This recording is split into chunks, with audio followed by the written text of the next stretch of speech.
edge of the vast desert.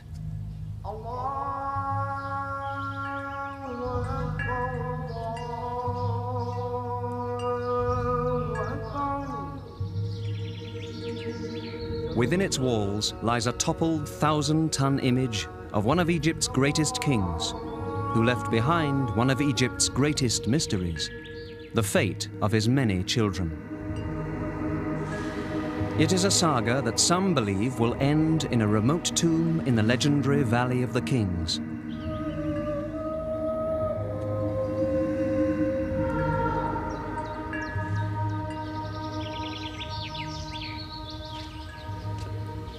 This jumbled pile of huge stones was once a statue of Ramesses II, ruler of Egypt over 1,200 years before the Christian era.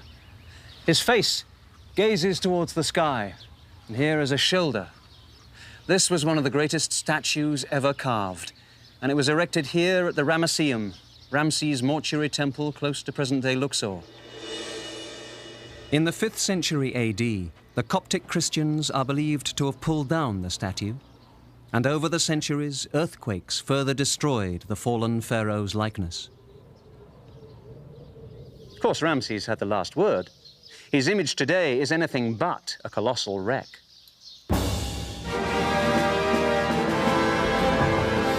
This statue better symbolizes the role of Ramses II in Egypt's history. He was a king who led his armies to victory, who built the most astonishing structures all over Egypt. He ruled for 67 years. His was a reign longer than all but one pharaoh, and when he died, history would remember him as Ramesses the Great. Ramesses was in his early 20s when he succeeded his father, Seti I, in 1280 BC. Seti had been a dynamic and successful pharaoh, and saw to it that his son was well prepared to follow him. As a child, young Ramesses accompanied his father to war. He learned firsthand the lessons of leading an army. While still a young man, he studied engineering techniques. He oversaw the stone quarries where the huge obelisks were cut to decorate Egypt's temples. The training paid off. Ramesses II's reign as pharaoh was unsurpassed in its stability and achievement. The teenager who had followed his father into battle became a determined warrior who defended Egypt from outside threats. Ramesses also learned his lessons as an engineer. He left to history some of Egypt's most monumental and beautiful structures. In a civilization of great builders, this pharaoh was certainly one of the greatest. Over 3,000 Egyptian citizens were put to work just to cut the stone for the beautiful temple he dedicated to himself, the Ramesseum. And on towering cliffs overlooking the Nubian Nile, Ramesses had carved one of history's greatest monuments to ego, the breathtaking temple of Abu Simbel. 4 colossal statues of the pharaoh himself soar 60 feet high. Eh bien, je pense que, en fait, Ramsès s'inscrit parmi les grandes figures. I think Ramses can be included amongst the greatest historical figures of ancient Egypt. He was a talented military man who saw battle, who in fact ensured a certain stability to the kingdom of Egypt. Starting at the Delta and all the way to Nubia, Egypt was covered with monuments which tell the story of his reign. Ramses was indeed a great warrior, and his enormous building projects have awed people since the earliest tourists sailed the Nile in Greek and Roman times.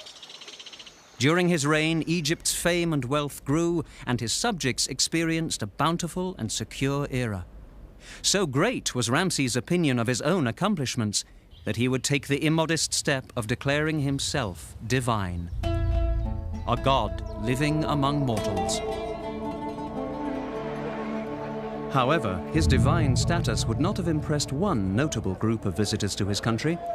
Judeo-Christian tradition names Ramesses II as pharaoh at the time Moses led the exodus of the Israelites from Egypt. Of Ramesses' many impressive accomplishments, his greatest may have been his prodigious feats of fatherhood. The beautiful Nefertari was his most famous wife, but he had many other official queens, lesser wives, and concubines.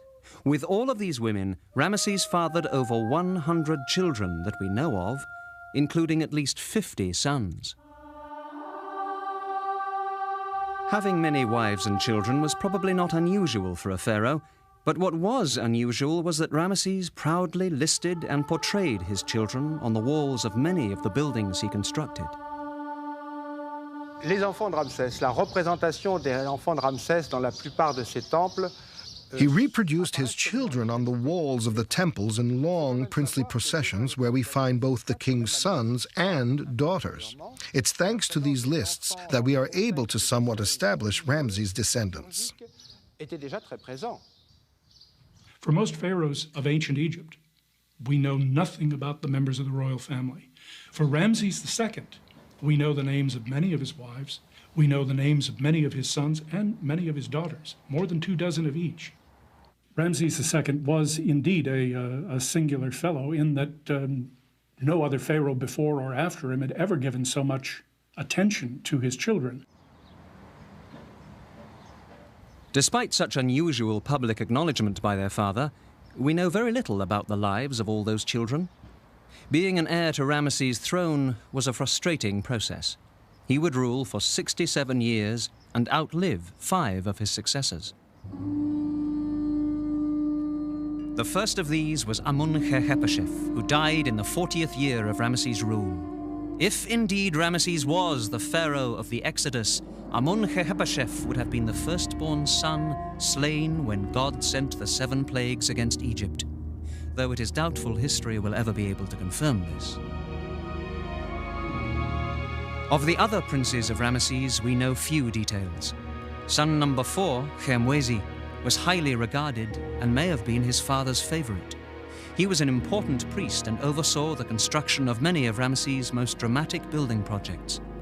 He died in the 55th year of Ramesses' reign. Merneptah was Ramses' 13th son, and we know little about him until he was appointed general of the army in the 40th year of Ramses' reign.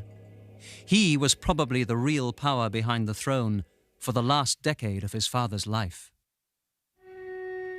Even as an old king, Ramesses was tall for an Egyptian, 5 feet 8.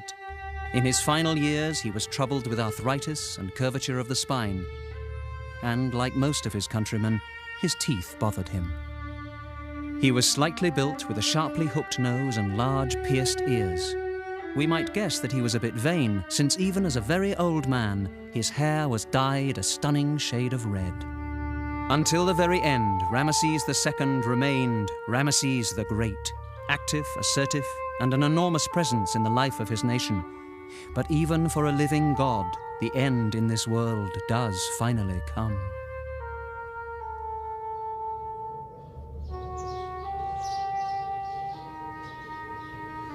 In 1213 BC, Ramses II at last died, around the age of 90. Considering life expectancy in Egypt was just a little over 30, the gods may have been revealing to mortals the great nature of their king.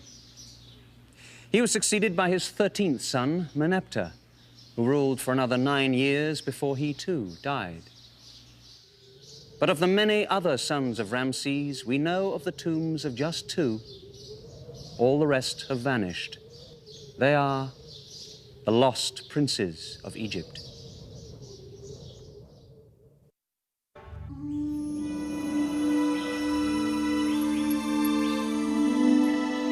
The long reign of Ramesses II at last came to an end in 1212 BC.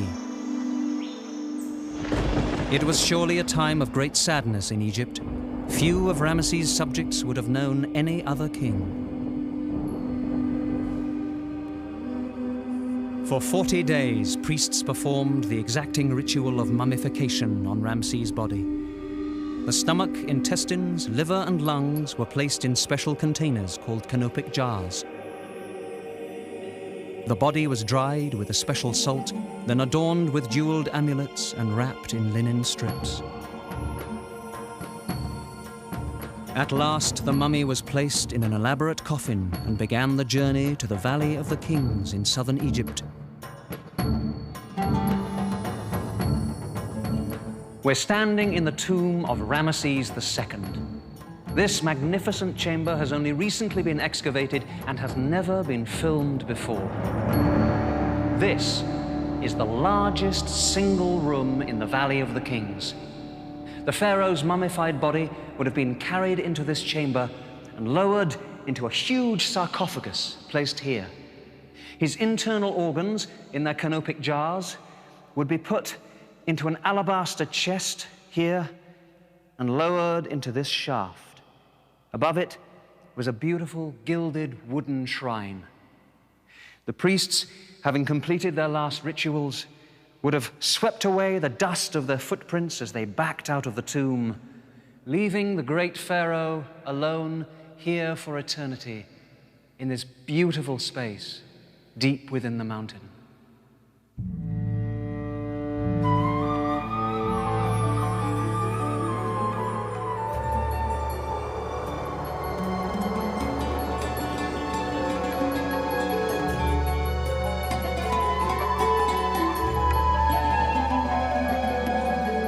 The world has seen the beautiful treasures that were discovered in the tomb of the pharaoh Tutankhamun, who died over 100 years before Ramesses.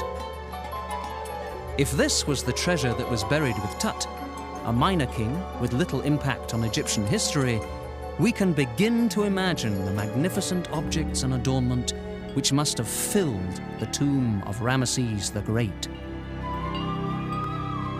But Ramses was not lucky in his choice of final resting place. Within 150 years, tomb robbers had found their way in and carried off what must have been a treasure beyond our dreams. From this, the tomb of the pharaoh of the pharaohs. All we have left are a few precious fragments recently discovered by the French Egyptologist Christian Leblanc. Alors, la tombe de Ramsès II a livré un certain nombre d'objets. In the tomb of Ramses II, a number of objects which belonged to the funeral decoration were found, notably vestiges of the canopic jars, in which the viscera of the king had been placed. We also found vestiges of the funeral bed. At the front end were two leopard heads like these, which still show very beautiful traces of color, which look like gold. Et puis, il y a aussi and this absolutely exceptional piece, a statuette of Ramses as a rather young man. It was placed near the king's mummy in a tomb which must have been absolutely sumptuous, one of the most beautiful royal tombs. Robbers had invaded tombs since the earliest days of royal burials. Usually working in gangs, they sometimes bribed guards. More often, they simply broke into the tombs after political unrest or threats to national security distracted the attention of those charged with their protection. Other than these few artifacts, Ramesses' great burial treasure had vanished. But by some miracle, Ramesses' mummy was undisturbed. The priests, who saw pharaonic mummies as gods, took drastic action to protect Ramesses' remains from desecration. Along with the corpse of his father, Seti, and many other kings, Ramesses' mummy was secretly moved to an ancient, long-ignored tomb less than a mile from the Valley of the Kings. Here, the body of one of Egypt's greatest pharaohs was left unceremoniously stacked with other royal mummies. His secret resting place was so near, yet so far, from the place which had been so lavishly crafted to hold his corpse. His own great tomb now sat, abandoned and unprotected. The final indignity was that in the centuries after the pharaoh's mummy was carried out of here, the rare desert thunderstorms came in and filled this tomb with water. The magnificent paintings and carvings which once covered every surface here were devastated. Plaster fell from walls, rock carvings collapsed, and flood debris steadily filled this tomb from floor right up to the ceiling. Those who discovered this place could barely find enough